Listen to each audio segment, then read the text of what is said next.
What's up, guys? Welcome back to Newswave. So yesterday we had talked about the Game Gear Micro, but information was still pretty early on at the time, so we didn't know everything about it at the time of the recording. I put up a video on the second channel, Spawnwave Plus, where I went over all the details, so you can check that out there if you were curious, and I talked a little bit about why I don't think it's a great announcement by SEGA, but that was not their big announcement. Their big announcement is what we'll go over here, which is something called Fog Gaming that has to do with arcades, and also the eShop and the PlayStation Network are both having big sales right now, with Sony doing their Days of Play and then Nintendo just having an eShop sale along with Capcom, which looks pretty good. We'll go over that. And then the 2DS XL is the last system seemingly in the line of the 3DS, and looks like it might be getting discontinued. And I'll also talk about how you can end up with a 2DS XL with a game pretty cheap if you act fast enough. As always, guys, if you enjoy these videos, make sure you hit that like button, helps out a ton. And if you're brand new here, hit that red subscribe button down below as we head towards 500,000 subscribers. And we're going to start today with the announcement of a new game,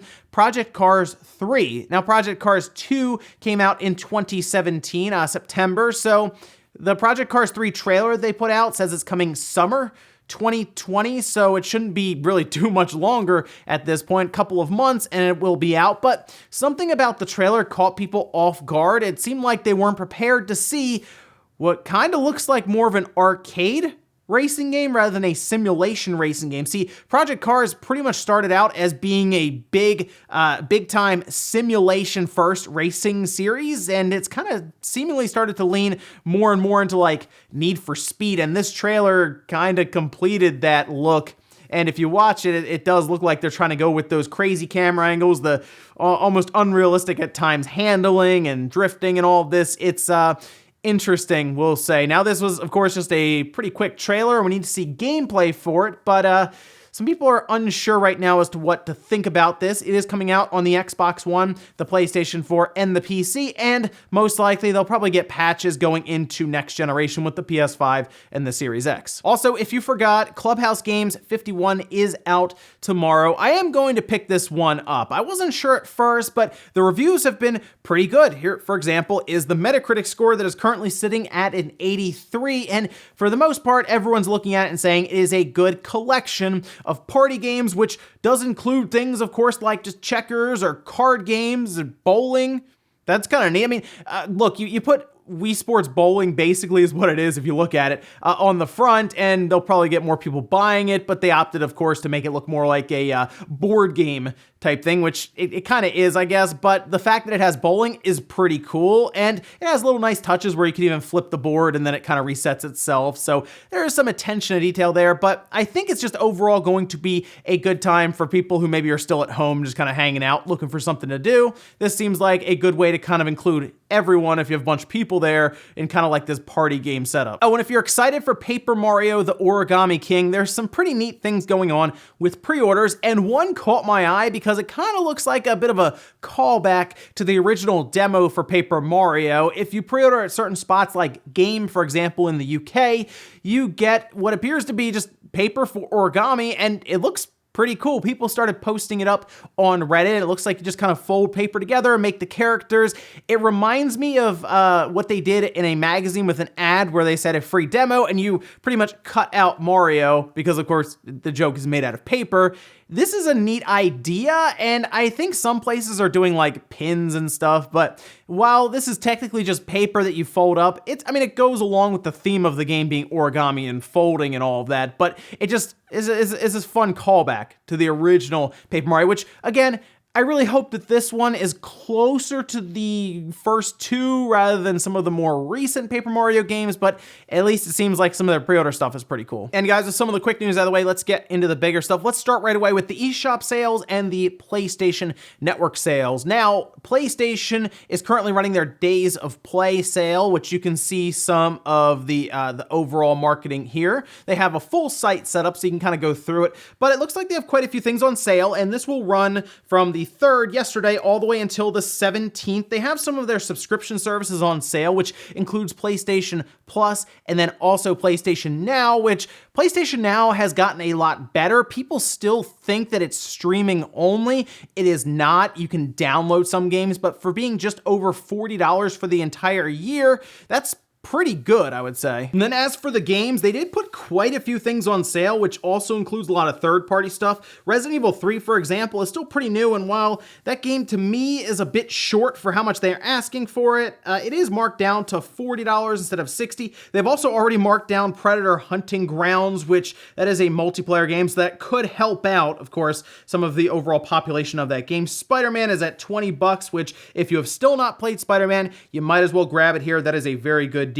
Star Wars Jedi Fallen Order at $30 is pretty good. And then you have Days Gone, which through several, and I mean several updates at $15 is much better than it was at launch. They also have Dying Light, the Enhanced Edition at $12. That's a pretty good pickup there. The Outer Worlds is $30. I grabbed that on Game Pass, so again, it's hard for me to always tell people to go grab these if it's on Game Pass, but I guess if you don't have an Xbox, it is there. Borderlands 3 is $30 as well, and then you also have Crash Team Racing, great game at $24. And then of course, if you want to get really, really cheap, you have Uncharted 4 or Lost Legacy at $10. Batman Arkham Knight is only $4, and then even Injustice 2 is $5. The list is pretty long. There are a lot of games on sale, but whenever these big days of play sales come around, you can usually get quite a few things for the backlog even, or something you missed out on completely for like 70% off, depending on, of course, which games you're looking at, and some accessories, of course, and bundles for systems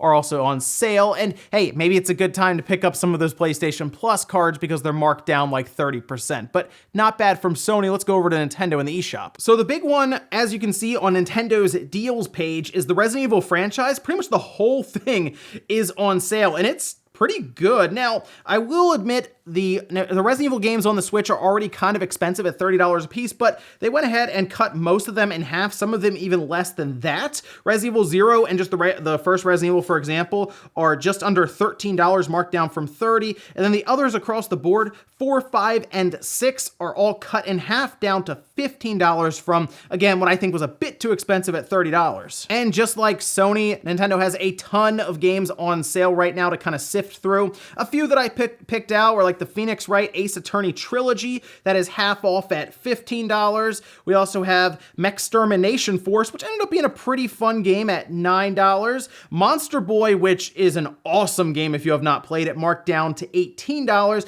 And if you're looking for maybe more of a simulation racing type game, I did notice that Gear Club Unlimited 2 was marked from $60 all the way down to $12. That's pretty good if you're just looking for, again, a racing game that has actual car brands and more simulation style handling, and even a pretty good progression system overall. I mean, at $12, it's much easier to tell people to pick that up over one at $60 for Gear Club 2, but a lot of stuff to take a look at. If you have not picked up any of the Resident Evils, now might be a good time to grab them, because even at $15 on other systems, which normally would be $20, that's still pretty good. Not bad in terms of sales from either Sony or Nintendo here, so go check them out. Next up, let's talk about the 2DS XL. It is pretty much the last thing right now left. If you go into a Walmart or a Best Buy, if you walk in, you're probably gonna see a 2DS XL for sale. They had those like the wedge 2DSs for a little while also at some of those places, but I've seen those completely disappear,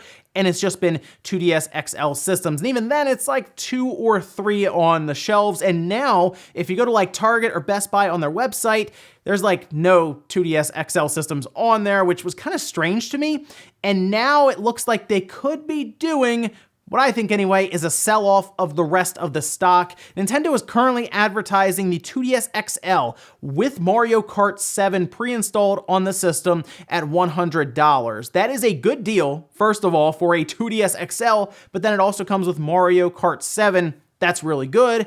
What's interesting here is they are only doing this through Walmart, it seems, as they are advertising it directly on Nintendo.com. If you just go ahead and click 2DS XL, the system is right there, takes you to Walmart, and that seems to be the only place available, which means most likely Walmart made some sort of deal with Nintendo to, I guess, maybe sell off the remaining stock of the 2DS XL. And I'm curious if that is the case, and unless they're going to announce another 3DS system, I don't think they will. I think this is pretty much it for the 3DS line, which it lasted a while, right? That's a pretty good run for it. I'm wondering if they're going to announce this to their investors at any point, just mention, hey, we've pretty much stopped anything with the 3DS production at this point, because they didn't even give a forecast for the 3DS at their most recent overall fiscal year. Like going forward, they'll tell their investors how many systems they plan to sell and what they think either the downturn of that or even really how many more they will sell. They didn't say anything about the 3DS at all. They just kind of just moved right along after talking about the Switch. Yeah, I think this is it. And I'm not sure if it'll be a silent discontinuation because no one really asks about it anymore, but I think this is it. I think after Walmart is out, that's it. The 2DS XL is pretty much done, which means the 3DS line is done as well. But not a bad time to grab one if you've been really thinking about it. Brand new, $100 with Mario Kart 7, and the games most likely will start to be phased out as well. You might find those on sale, so not a bad time to start picking up 3DS games and a 2DS XL. Next up, let's talk about SEGA and their big announcement. Now, of course, this was hyped up all through last week as this big PlayStation 5 level scoop that Wired had. We were going to get some big time announcement from SEGA in Famitsu, and it's an interesting idea. It's definitely not something that would rile up the industry, but I think it's kind of a neat thing. It really depends on how far SEGA will push this, but check this out. Here's a good tweet by Circuitoto who does explain this pretty well. Says, fall gaming is the scoop. SEGA will use arcades in Japan as the technical backbone. CPUs and GPUs housed in arcade machines are mentioned specifically. Ultra low latency is touted. Commercial ideas to use arcades outside business hours. So in Japan, arcades are still pretty popular, especially when compared to like the US, where I don't even know where the nearest just dedicated arcade is. You go to the movie theater around here if you want to play anything, and even then you're like, I hope there's something good there, like a Time Crisis or even like the Halo arcade. They did put that in at the closest movie theater to here, but that is probably not going to be that long. But the selection there isn't usually that great, and they continue to change them out with more, we'll say, generic machines that probably don't cost as much. A dedicated arcade location is pretty cool because they do have them in Japan, and SEGA has quite a few of them. They have an entire website dedicated to it, and even on YouTube, it's really cool to see some of these videos. People go there and check them out, and it looks awesome. So the idea here for SEGA is to incorporate a way to do what they're calling as fall gaming, which is, they're calling it that. It's basically cloud gaming, but using arcade machines so that when they are not, of course, open, business hours would be like during the morning to like kind of night, and then they'd shut down, I guess, for the night. They would, at that point, have these arcade machines stream to people's houses if they want to play them at home. And it sounds like they're shooting for 1 millisecond or even less in terms of latency, which tells me that it's probably staying in Japan. I don't think this is gonna be something that goes worldwide anytime soon. So it's gonna be, I think, a very limited run of this stuff. But I mean, it's a neat idea to kind of bring arcades into the home. If you can't make it out there, one, for the day, or two, if you want to play it like midnight or 1 a.m. or something, you can do that. There's still a lot of work, I think, that has to be done here, and this seems more like preliminary talks and even them just thinking about doing it. But they said outside of just really doing this for their own arcades, they may think about working with arcades that are not owned by SEGA if they want to use the technology to reach their customers outside of normal business hours, or even, again, if they just can't make it. And in our last bit of news, let's talk about Microsoft, as they appear to be revamping the overall store for the Xbox, which I think is a great thing because I mean, the dashboard is already kind of annoying as it is on the Xbox because it's kind of slow.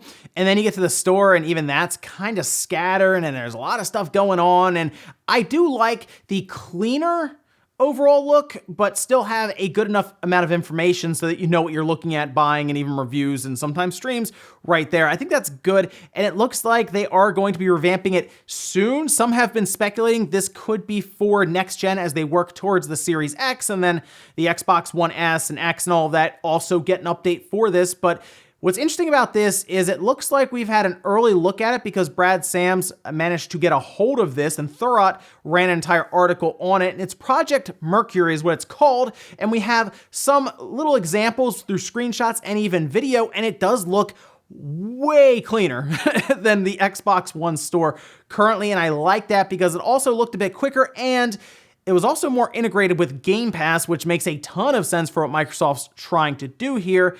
And overall, I think it just looks better. So I'm curious when this will get pushed. It very well could have been, as has been speculated, an E3 announcement, and then it gets pushed out later on in June, so this month. It could also be something that doesn't get pushed out till closer to the release of the Series X, but it is interesting to note that we technically already have access to the update, as we've seen some previews now, so maybe not too much longer, and the store itself won't look crazy cluttered and have a bit more access to your Game Pass stuff. And we'll finish up with a comment of the day, as you're seeing here. This is from Max saying, I don't even get excited anymore for SEGA, and for good reason. I mean, look at this. So this is probably, you're probably talking about the Game Gear Micro, but you could also be talking about fall gaming, as we were really kind of hyped up, right? Thinking, what could SEGA do? Could it be a Dreamcast Mini? Could it be a Saturn Mini? Could they rebrand the entire Xbox, the SEGA Series X? That was a rumor, of course, going around in Japan. Turns out it was none of that, and it was kind of a letdown. It was a system that looks like a Game Gear, but it's the size of a business card. It has 4 games on it. You gotta spend $200 for all 4 of the systems to get 16 games, and it takes AAA batteries. And it's like, what? I think a lot of people want to root for SEGA. A lot of people would like to see them do something big time, even a new console. I think people would at least give it a chance and take a look at it and get excited.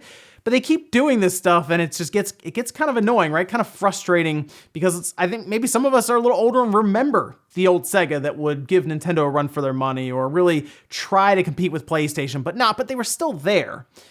I think a lot of us would like to see SEGA do that again, but hey, they just said, they just announced the 60-year anniversary, and, well, who knows? Maybe next year they can do something cool. And ladies and gentlemen, that's going to do here for Newswave. If you enjoyed this video, guys, hit that like button, really helps out. If not, hit the dislike. Leave comments down below about everything we talked about today, whether it's the eShop sales or the PlayStation Store, their Days of Play sales. Let me know if anything jumps out to you there with any of those games, especially like the Resident Evils on Nintendo's Switch. That's pretty good overall for that sale. And then what do you think about the 2DS XL finally, seemingly anyway, coming to an end, which marks the end of the overall 3DS line? And then SEGA doing fall gaming. I don't think it'll really ever leave Japan, but does that at least sound interesting to have really the ability to play on these arcade machines without being at the arcade physically? Thanks guys for watching, and I'll see you next time.